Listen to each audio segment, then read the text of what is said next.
Va. Muy bueno mediodía a usted y por supuesto saludar a toda la gente que nos está viendo.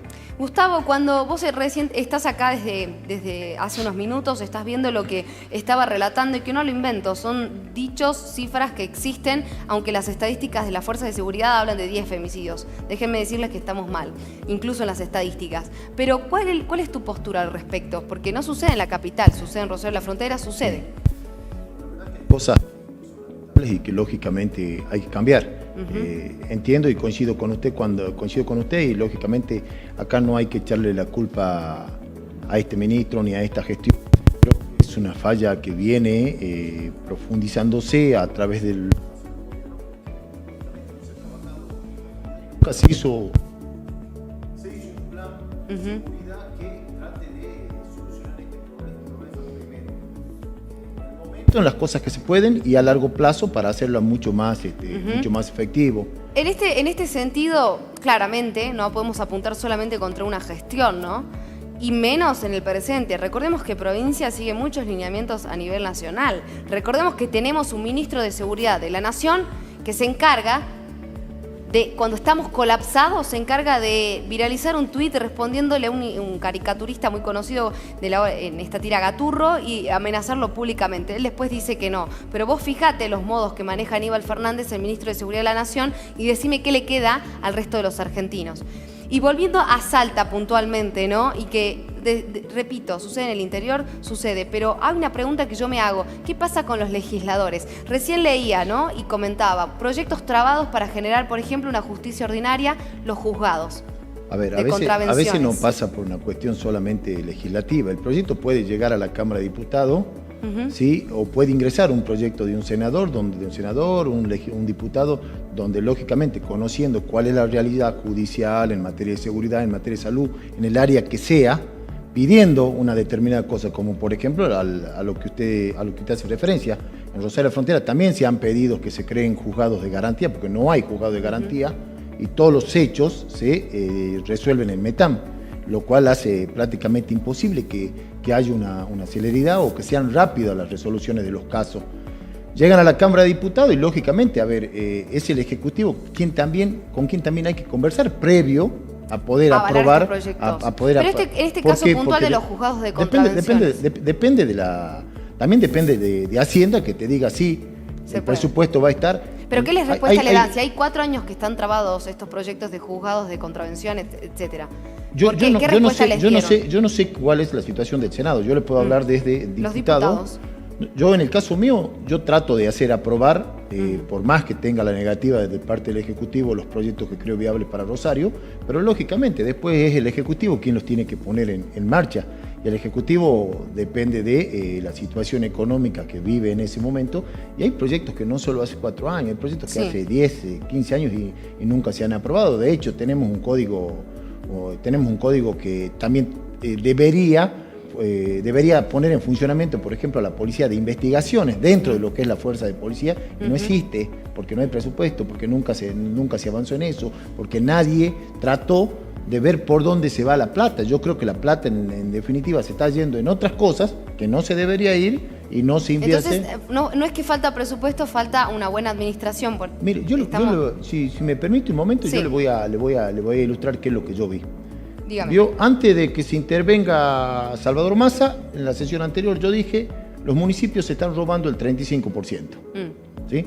Y fui claro, hicimos un análisis sobre 5 municipios donde decíamos, sí, está bien, la auditoría ¿qué hace? La auditoría audita las rendiciones de los municipios, recibe las facturas, lo único que hace es controlar que se rinda, pero no controla que la cuadra de pavimento que ha rendido ese intendente que tenga el valor que realmente sale en el mercado. Entonces los intendentes rinden una cuadra a valor de 3. Cuando nosotros hacemos el análisis de lo que salía a valor de mercado, nos damos cuenta que podían haber hecho 3 cuadras. Y cuando usted hace un análisis en general, pasa esto en los municipios. Entonces, en 5 municipios, ¿nosotros qué detectamos? Que lo hicimos nosotros desde mi bancada. Detectamos que el 35% se lo están robando, o porque no lo rindieron, o porque lo sobrefacturaron. Y hoy, como legisladores, ¿qué pueden hacer con eso, por ejemplo? Con esa plata mal Mire para que usted vea de importante la suma y de catastrófica, que es la suma que se están robando los intendentes, y de catastrófica, digo, por el daño que le hacen a la sociedad. Por un lado, el Ejecutivo nos pide por lo menos 1 o 2 veces al año a los legisladores que autoricemos créditos millonarios que endeudan a la provincia, que lo único que hacen es elevar o inyectar la economía en la provincia en un 1, 2 y hasta un 3% máximo. Es decir, que nos piden que autoricemos créditos que elevan o potencian a la provincia en un 3%. Y por otro lado, no hacen nada para evitar que los intendentes se roben un 35%. Sí. Lo dije una semana antes, a los 2 días que yo hablé en la Cámara, pasó lo de Aguaray y lo de Rosario, ustedes ya conocen, esto es mucho peor, es mucho más... Tenemos Aguaray, Salvador Massa, ¿y qué está pasando en Rosario de la Frontera? Y lo de Rosario de la Frontera, la verdad que yo no entiendo, confío que el Ejecutivo va a tomar carta en el asunto, teniendo en cuenta que es mucho más grave que en todos lados. En Rosario de la Frontera tenés un intendente que ha sido grabado pidiéndole coimas a un empresario para poder favorecer la obra pública. Es más, ni siquiera le pedía coima. La obra se hacía con empleados municipales, lo único que hacía era comprarle la factura a una fundación, aprovechando que las fundaciones, las fundaciones no hacen aportes o no se les descuenta el aporte. Entonces, el 90% iba al intendente y era manejado por el intendente, y el 10% se pagaba para comprar esa factura. Lo tenés grabado, o sea, no lo digo yo. ¿Qué dijo Solís después que salió a la luz su audio, donde le pedía la coima? Dijo, sí, está bien, es mi voz en el diario de mayor tirada de la provincia, pero yo he sido víctima de espionaje, como si eso justificara lo que él había hecho. ¿Tenés otro audio? ¿Y se puede hablar de una intervención o posible intervención en algún momento de Rosario de la Frontera? Mire, en el día de hoy, yo ya tengo, desde que hablé el día martes en la Cámara, tengo 2.200 firmas. Si no lo hace el gobernador, si no permiten que lo haga yo, hay 2.200 firmas rosarinos que están pidiendo la intervención. Lo vamos a tratar de última de hacer ingresar con la firma. ¿Qué pasa con el Consejo Deliberante?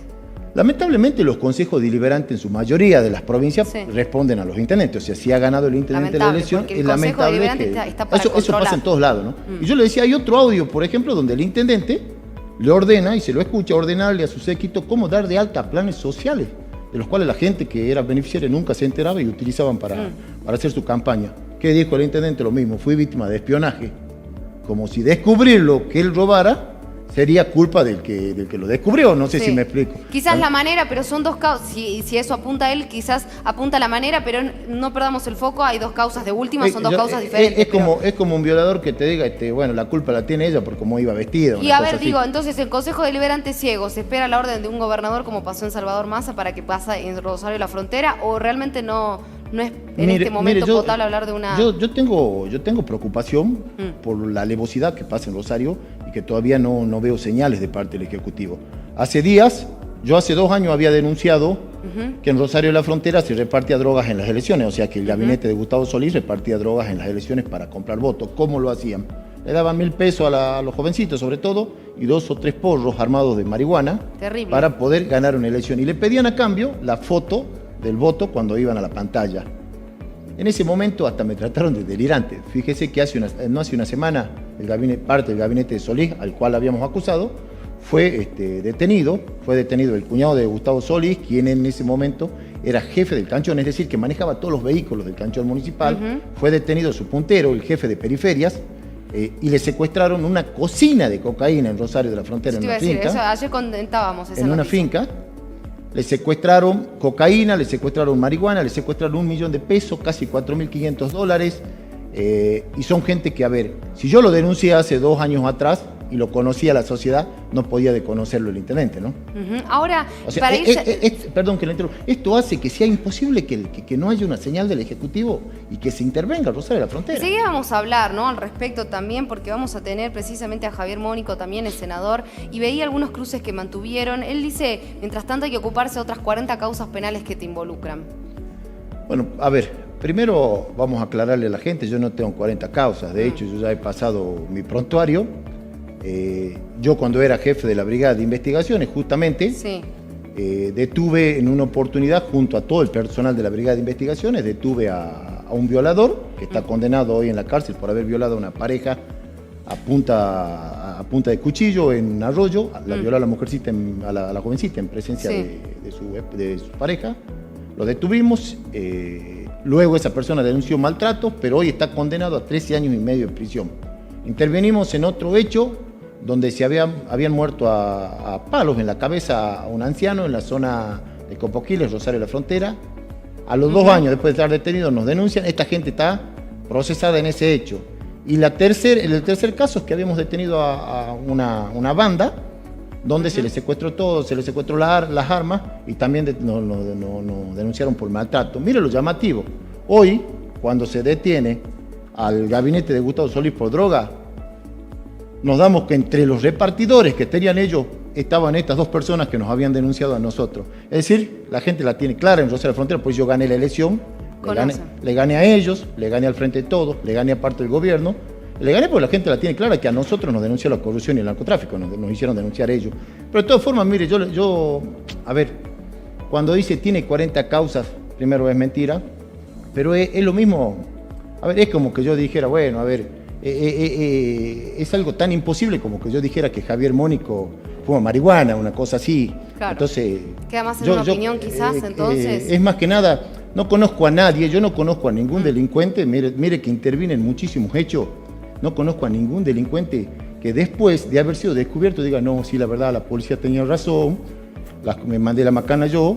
Lo primero que hacen es tratar de salir a echarle la culpa a la policía, en este caso me echan la culpa a mí, inventando cosas que nada que ver. Bueno, ahí hemos llevado, ¿no?, un poco de claridad porque son cuestiones que se suscitan en el interior, pasa en este caso puntual y recién hablábamos de lo mismo que me pregunta usted, me lo acaban de preguntar en otro medio. Sí. Yo recuerdo a un político contestar y creo que le vuelvo a decir, eso es tan imposible, que yo tenga 40 causas y de esa manera es tan imposible como que, a ver, si yo te dijera hoy a Javier Mónico le hicieron una infracción por, no sé, por prostituirse, porque le gustaban los hombres, o porque fumaba marihuana, bueno, es tan imposible como esto que está diciendo él, ¿entiendes? Es una locura, ¿no? Y aparte debería ser una cuestión más personal, porque a los que perjudican, digamos, son a los salteños y salteñas, ¿no? Y peor si hay una denuncia porque le gusta un hombre, me imagino. Yo te cuento algo. Sí, vamos rápido que tenemos que ir volando al móvil. Mira, vos fíjate algo. Ellos dicen que yo inventé la causa. Debo haber sido muy buen director para hacerlo hablar al intendente, decir él, hacerlo hablar para que pida una coima, para que ordene dar el plan de alta a planes sociales. No, evidentemente son causas tengo que ser muy bueno para que la policía secuestre droga en la cantidad que la secuestró, denunciar 2 años antes y que después esto se compruebe. Y en definitiva, la gente sabe la verdad. Que cada causa se investigue y la gente claramente va a tener que sacar sus conclusiones. Acá les damos el espacio para que cada una las exponga. Muchas gracias, Gustavo Orozco, gracias diputado provincial.